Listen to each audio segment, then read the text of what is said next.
Florida Governor Ron DeSantis says deportation flights have started leaving the so-called Alligator Alcatraz facility. There were 100 detainees on the first flights. It's unclear where they're going.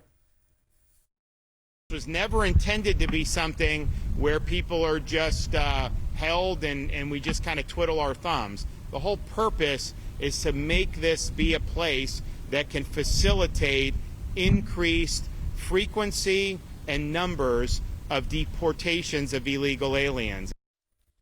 So this facility is in the middle of the Florida Everglades. It's surrounded by really dangerous wildlife. So with the help of 3D models and the testimony of detainees, we're getting a sense of what life is like for the migrants there. Check out this investigation from CNN's Priscilla Alvarez. This is sad, hopeless. It's a type of torture.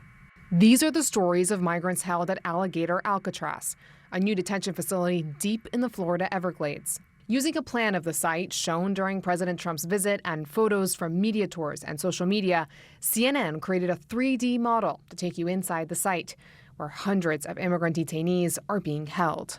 Here are the giant tents where people report being crammed into cells made of chain link fence, packed with bunk beds.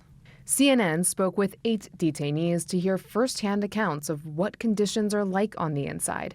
Some asked not to be named for fear of retribution. Because of the way that we have been treated, it has been a very terrible experience. Gonzalo Almanza Valdez was detained by ICE when he showed up for a meeting with his probation officer. It's 32 people per cell, or per cage, really, because this is a cage. It's a metal cage strapped in with zip ties. 3 open toilets are shared by dozens of men who say there's no running water or sewage system. Roger Moreno, who has lived in the U.S. for more than 30 years, told CNN the rain makes it worse.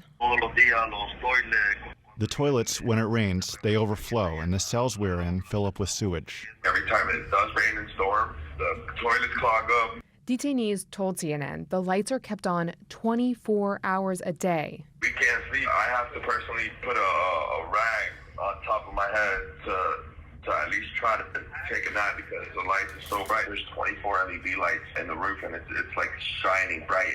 Juan Palma Martinez has lived in the U.S. for more than 20 years and was also picked up by ICE at a routine meeting with his probation officer. I no longer know when it's daytime or when it's nighttime. I don't sleep. It's affecting me mentally and physically.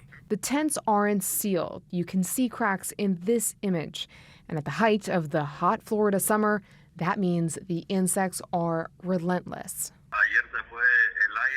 Yesterday, the air conditioning went out. We had the whole morning without air conditioning. Lots of mosquitoes came in because they get in from all sides. Multiple detainees say they don't get enough food, though they're served 3 meals a day, and that water is limited. Scan our bracelets, so we go into the food hall. The food is very terrible here. Very, very, very small portions. People are having a hard time living here because they're starving. Probably like a quarter cup of rice. We've eaten as late as 10 at night. The food at night is cold too. There's never a hot meal. Showers are located in a separate tent, and opportunities to shower there are scarce, according to the detainees we spoke with. All the showers are connected to the same water source. There's barely any water pressure. So we have to literally put ourselves on the wall right next to the water drainage so we can at least get hit with water. They follow you when you're walking to the shower with your hands on your head, as if you were a prisoner. The water is very hot, very hot. They don't give you enough time. Mosquitoes are biting you in the shower. There are more mosquitoes than water. The only line to the outside world are phones set up in the cells. Nobody here has been able to see a loved one. Nobody has been able to see a lawyer here. Nobody has. It sucks. It sucks. There's no physical contact with the outside world other than these phone calls. It's not really more about me. It's about not being able to see my son. He's 6.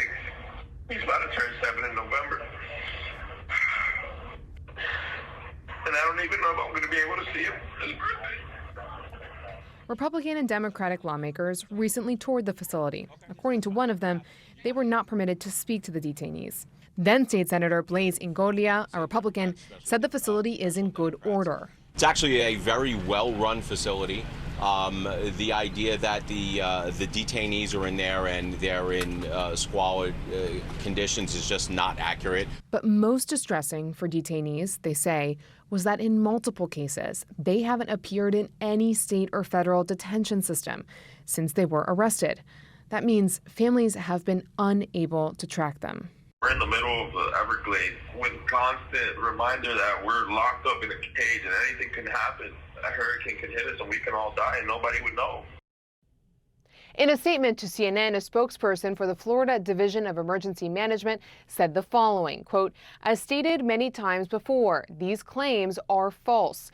The facility is in good working order, and detainees have access to drinking water, showers, and facilities for hygiene."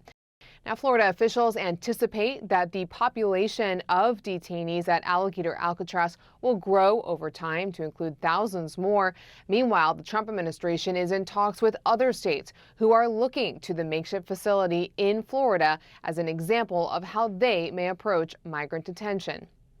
Priscilla Alvarez, CNN, Washington.